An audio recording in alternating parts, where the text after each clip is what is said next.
This week, Be'ezat Hashem, we will read the parasha of Shelah Lecha. We are still in Sivan of Tafshin Peh. I'd like to speak about something that is brought in this parasha, which is connected with one of our most important minhag, or very important tradition that we have in Morocco. And that is, it's brought in the parasha that when the Meraglim came to Eretz Israel, Vaya'alu Negev, they came from the south, Vayavo ad Hebron.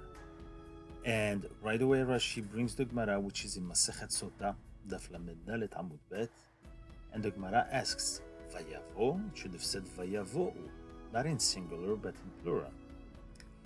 And the Gemara answers, Amar Rava, Melamed שפירש כלב מעצת מרגלים והלך ונשתטח על קברי האבות.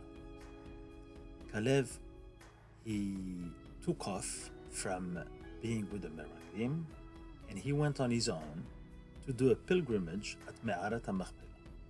What did he do there? He went to pray. And the Gemara says, Amar Lahem, when he arrived in Me'arat HaMachpelah, he said, Avotai, please, my fathers, Bakeshu alay rahamim, pray for me, she'enatzel me'atzat ha-meraglim, that I will be spared from the bad thoughts or the bad advice of the Meraglim. So we see from here that from the Torah, at a very, very early age, people went and did pilgrimage. They went to the kever of our forefathers and prayed to HaKadosh Baruch. How did they pray?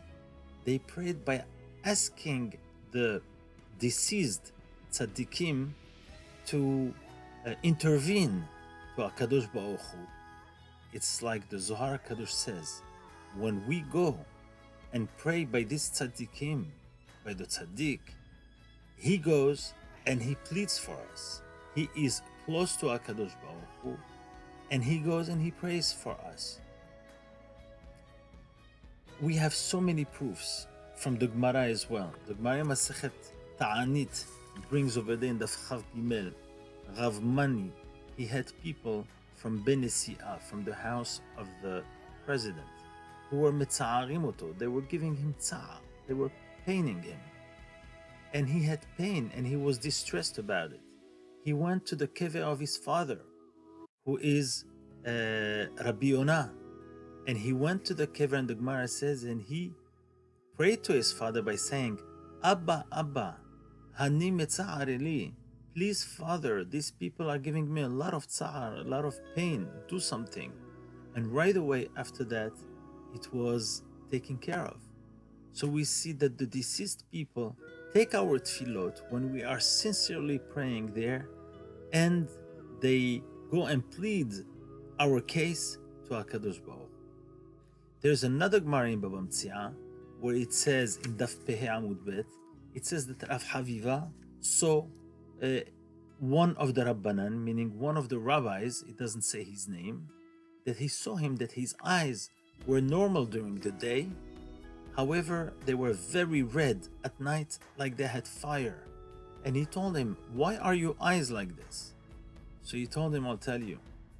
Because I saw Eliyahu Navi, and I asked him to show me the different yeshivot that there is in the Olam HaEmet. And he told me, I will show you the yeshiva of Rabbi Yohanan, and the different yeshivot, different levels of yeshivot. But he told him, there's a place that I'm going to pass it through, but you shouldn't watch, you shouldn't see it. That's the yeshiva of Abihssira, which is called over there. He calls it in the Gemara. It's called the Goharka of Abihssira. The Goharka of Abihssira, you shouldn't look because it's full of fire, Esh and Shalhevet. And it says that this rabbi told Rav Haviva that I couldn't hold myself and I wanted to see what is going on in the yeshiva of Rabbi Hiya. And the minute he did, he saw that, fire came to his eyes and he became blind. The next day, he went to the kever of Rabbi Hiya and he was crying to Rabbi Hiya and saying, please, I'm learning your Mishnayot, I'm learning your Braitot, I'm learning your Torah, so please save me from it. And a story very similar to it happened not too long ago with Maran Harav Ovadia Yosef Zecher Tzadik V'Kadosh Livracha. At a very early age, he had problems with his eyesight. And the doctors told him that he was going to become blind because he was learning a lot and he had problems with his eyes. Therefore, later on, he was wearing thin glasses and very tinted dark glasses so that the sun shouldn't and the light shouldn't hurt his eyes. But when he saw that the doctors couldn't do much for him, he went to the kever of Maran Bet Yosef, Rabbi Yosef Karo, and he cried at his kever, and he asked, please, Maran Bet Yosef, I learn your halachot, and I am teaching them, and I am writing about them, and can you please plead for me so that my eyesight could be saved and I could still keep on learning? And that's exactly what happened, and Baruch Hashem HaKadosh Baruch Hu saved him. Us in Morocco, we have so many pilgrimages to go to. There is a tzaddik in almost every town and many tzaddikim, and we have the minhag to do it. And I'm just talking about this today to reinforce our minhag and to tell everyone how important it is when we have a chance to go to a tzaddik, to a kever of a tzaddik, to light a candle, to give tzedakah le'ilu nishmato, and to pray. The prayers go very, very far. I wish I had the time to tell you so many stories that has happened, if it's by Rabbi Amram ben Diwan, by Rabbi David or Moshe. But one thing I can tell you, it is brought in many sfarim that whomever went to a tzaddik and stayed there and prayed sincerely, every prayer was heard and was answered. Whatever it is, people who didn't have children, people who wanted to get married, people who were paralyzed, people who were sick, whomever and had problems, they went to the tzaddikim and they prayed with sincerity, with all their hearts, and the tzaddik pleaded for them. I want to show you and share with you, there is a book that speaks about the 2,000 years of history in Morocco. They bring over here about 600 names of tzaddikim throughout entire Morocco. But I found out only last year that 600 was too little, because I went to Marrakesh and I met Rabbi Hillel, who wrote this book only on the tzaddikim buried in Marrakesh. And here you have over 400 tzaddikim buried only in Marrakesh. And I had the pleasure this year and the honor to take with me a beautiful group of friends to Morocco. And what we did was amazing. We mixed the pleasure of touring the beauty of Morocco and bringing the spiritual of it, where everyone was so happy to go and pour their hearts by the tzaddikim that we went. This is just to give you a glimpse of when we were in Marrakesh, where everybody was praying and asking whatever they needed from this tzaddik. So I'd like to encourage everyone that this is a very important tradition that we have, and we must do it, of course, according to halacha. So if we're speaking about halacha, I'd like to share with you what the Maran Ahida brings in Birkei Yosef.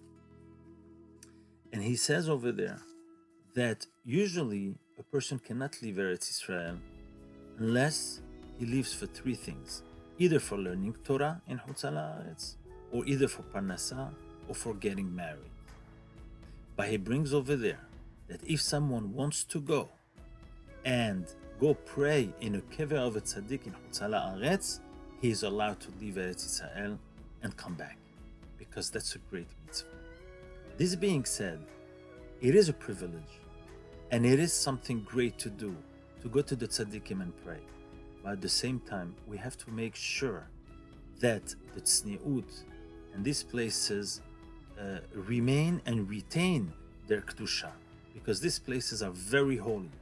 And if we start not paying attention and go there just to make a party, and people start drinking or talking lashon hara, we defile the purpose, and we, has v'halila, instead of taking advantage of the purity and the sanctity of the place, we are ruining it.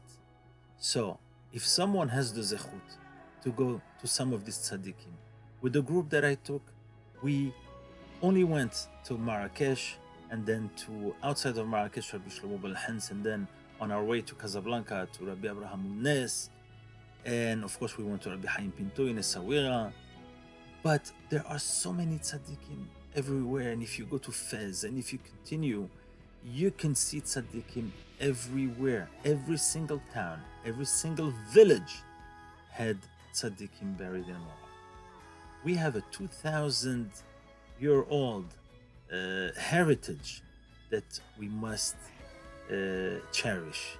And therefore, if in this parasha we see that Kalev was able to go and pray to Me'arat HaMachpelah, this shows us how important it is to go to the Tzadikim and pray. I wish that Be'ezat Hashem we could either make a trip together, or if you go to Morocco, even if you go to tour and to be there for the beauty of the country, please go and visit the Tzadikim and pray, and your tefillot should be mitkablot. I wish you all Shabbat Shalom.